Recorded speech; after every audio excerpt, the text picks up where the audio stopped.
We are here at the Photokina 2012 at the Panasonic booth talking to Sebastian Drawert, marketing manager for Lumix in Europe. Hello. Hello. And we have a few questions about the new products that you announced here, primarily the GH3, which was recently announced. First of all, let's start with what are the main differences between the GH3 and the GH2 that was announced basically, I think, the last Photokina, right? Right. Well, basically the GH2 was a very solid camera, very popular in videography, and the GH3 is a big step up from this in terms of image quality, sensor quality. We made a big jump up, so we do expect. Of course, we haven't seen any final results yet, but we do expect extreme increasement in picture quality. The body is now sealed against dust and moisture, making it even more attractive to field photographers or reportage photographers. Size got a little bit bigger to the increase of comfort, so the holding comfort is better. We have now included Wi-Fi functionality in this camera, and we have substituted the LCD-based EVF and LCD with the OLED. So it's much easier to see.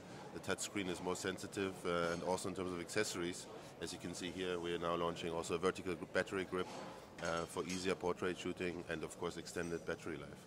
So overall, it's just a more complete package and a very nice camera. The GH2 was, as you said, I think, very popular with HDSLR, video and still photographers combined.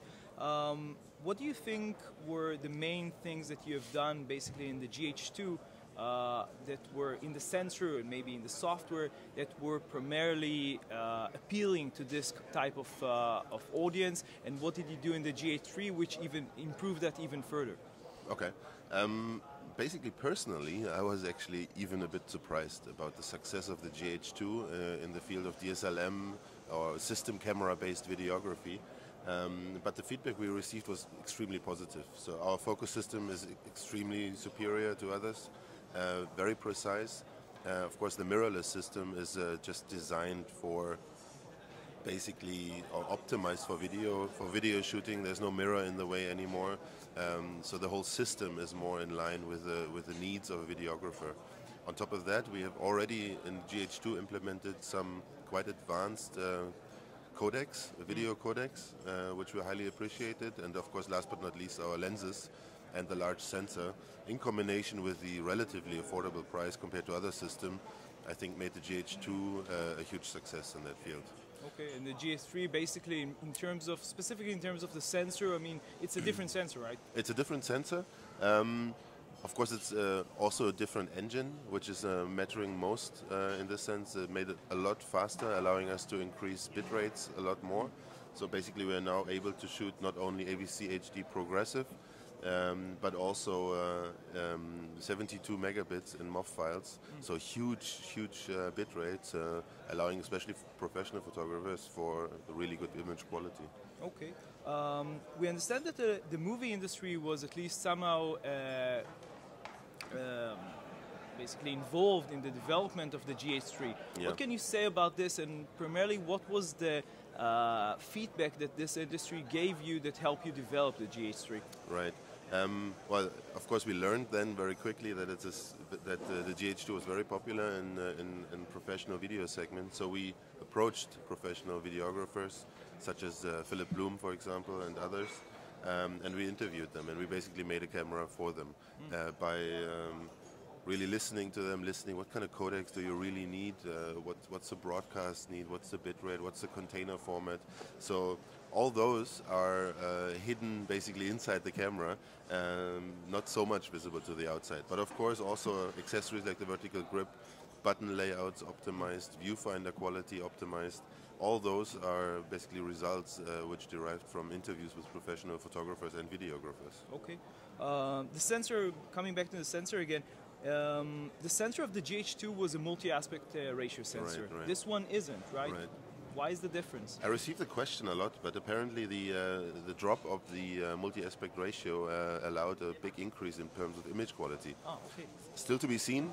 But apparently that's the main reason, and we received that question a lot. But let's hope this compensates for the lack of the aspect ratio changes. Yeah.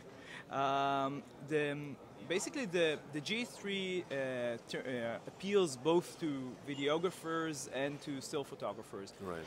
Is there some sort of a compromise when you're trying to develop a camera which appeal both to to this target audience and this target audience? Does it come at an expense? One comes at an expense of the other? I wouldn't say so. I mean, to be honest, the GH2 was probably 60% in video use and 40% in photo use. This camera is more 50-50. At the same time, the video performance and the attractiveness to videographers is increased. So as you can see, it's a much more complete package. So the attractiveness to videographers in terms of codecs, in terms of bit rates, and in terms of video quality is improved a lot, but that doesn't make this camera less attractive to photographers. Actually, the opposite is true. To still photographers. So the lens lineup is very important. So of course our lenses are really very, very silent, for example. Our autofocus is superior. This is interesting to photographers and videographers. So by optimizing this, you're actually catering the needs of both. Okay. Question about focus picking. This version of the camera still doesn't have focus picking. That's right. This is something that you might consider adding in the future? That's also one of the results from our interviews. Of course, focus picking is a crucial point. In the first firmware of the GH3, the focus picking will not be available. As I heard, this is not a technical issue. It's really a software issue. Even though I cannot confirm that right now, I think it would be wise to include that in future firmware upgrades. Okay. A question about XLR or audio support, basically advanced audio support. There were some rumors and speculation on the internet before the GH3 was announced that you might be able to produce some sort of a grip or an accessory that will enable photographers to use XLR, high quality audio interface into the GH3 and use it to produce higher quality sound. Is this something that you consider? You didn't announce anything like that right now, but is this something that you're considering maybe for the future? Similar to the previous question of focus picking, the fact that we are now able to screw a vertical grip on, which gives us much more flexibility, is actually opening up the doors to such possibilities. Nevertheless, at the moment, as you rightfully say, we didn't announce anything in that direction, and personally I also don't know of such developments. However, it's a very useful accessory, and I think it could be a good option. Okay. The GH3 still uses an electronic shutter. Do you think that maybe in the future we'll finally see a global shutter in a consumer level camera? Why not? I mean, speeds are improving, sensor quality is improving, sensor engine quality and speed is improving. So right now we see this electronic shutter, which is very useful, making the camera extremely light, allowing for noiseless pictures. But of course, in fast movements, we still facing issues here. But let's see what's happening.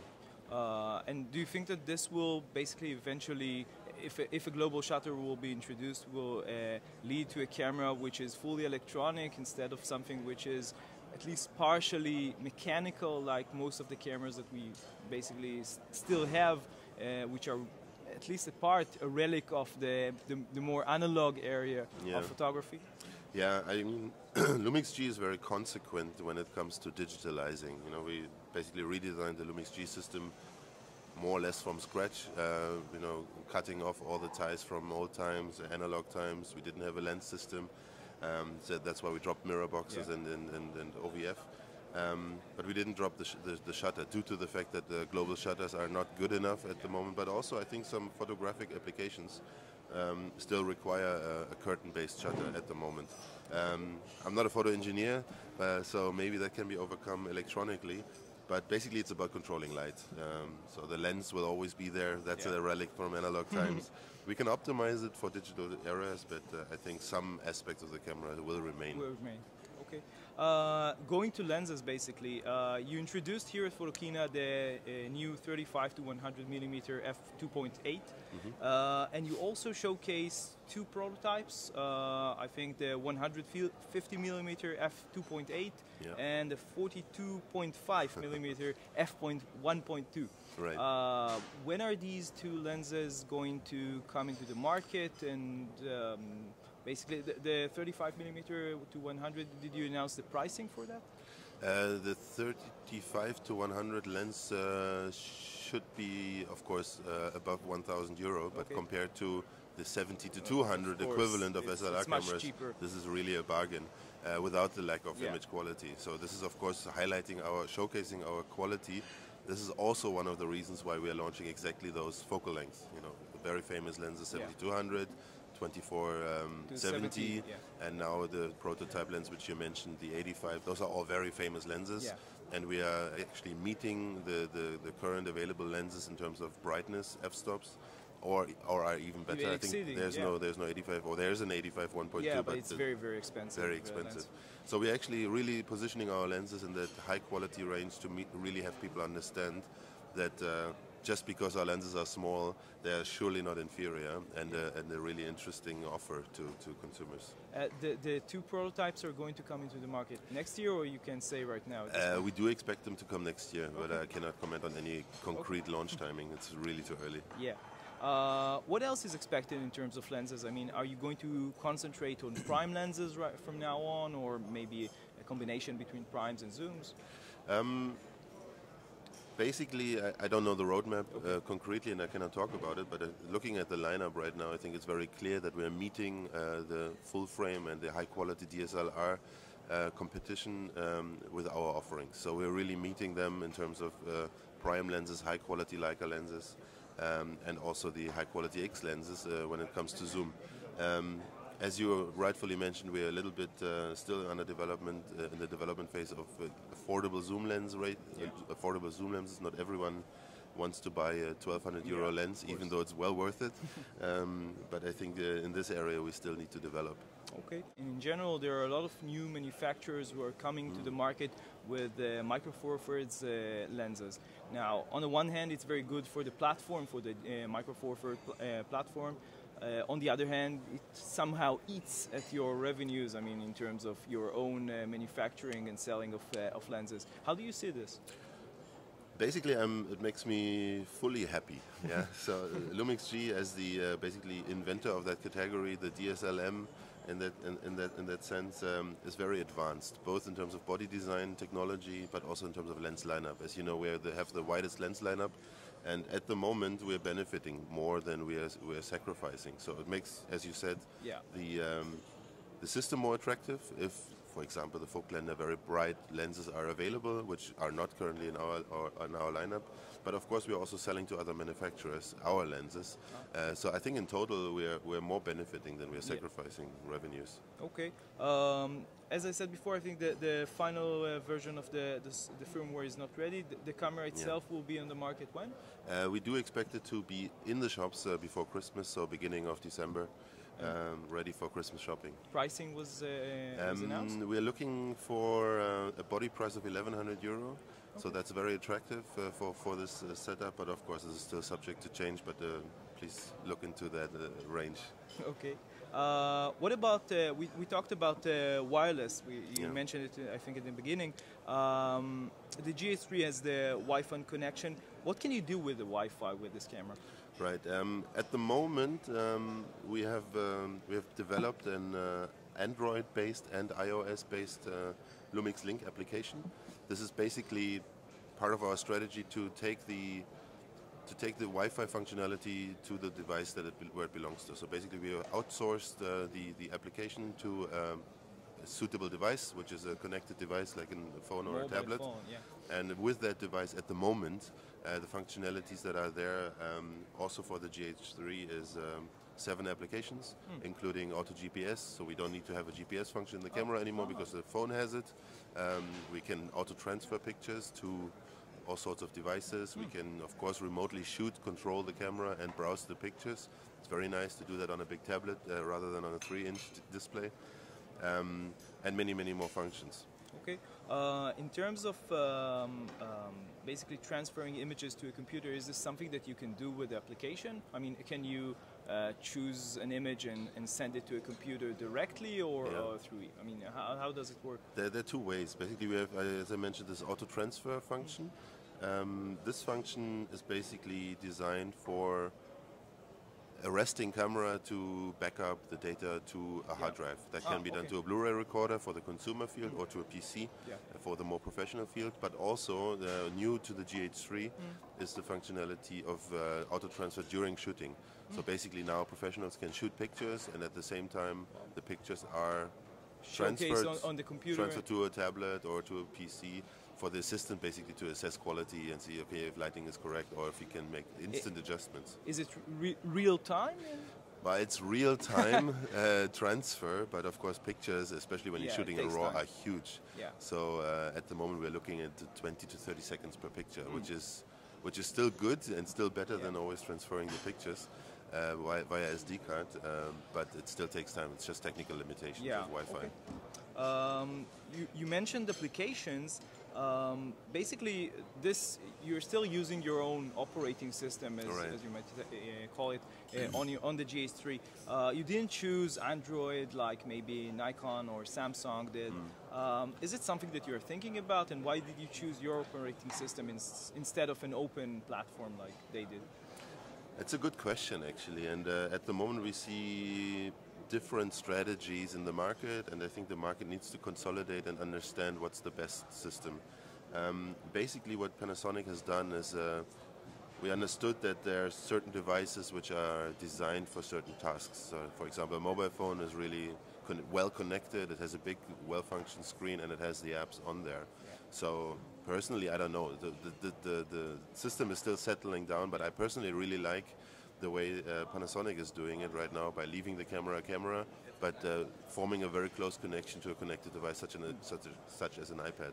So means that we can add applications to that which work together with the camera to really have a strong marriage, rather than downloading apps to a device that is really not designed for downloading apps. So that may change in the future, I don't know. Of course, Android is an interesting proposition, but again, the camera is a camera and not a phone, so why turn it into such? And I prefer a strong connection between the phone and the camera, and I think then the symbiosis and the possibilities are just much bigger. Okay, and do you think maybe in the future you will allow other developers to develop applications that you will approve for the camera? At the moment we don't have plans in that direction, but of course if we have a camera like this with a Wi-Fi connection, the user scenarios, what you can do with it, the benefits are the key to success. Okay. Two final questions. Basically, we were here at the Photokina 2010 talking not to you personally, but to Panasonic. And what do you think were the biggest revolution since 2010 in terms of photography for Panasonic and maybe in general? I think in 2010 we launched the GH2. Yeah. The whole mirrorless system wasn't even called mirrorless system back then. Evil. Evil, yeah, it was a nice name, but of course that didn't really work. Yeah. I think the biggest revolution and evolution is DSLM. So the DSLM camera is just better understood since then. As we know, all manufacturers have followed Panasonic and launched a mirrorless system, and also consumers are more and more understanding that relics of old times like the mirror and the OVF are not needed anymore. With the increasing quality of the EVF, which are in these cameras, which don't require mirrors anymore, and optical system and excess weight and size, it's just not appreciated. So the market is just maturing, understanding that the future of system camera is actually mirrorless, and I think we see that trend this Photokina with all manufacturers having their mirrorless system in place.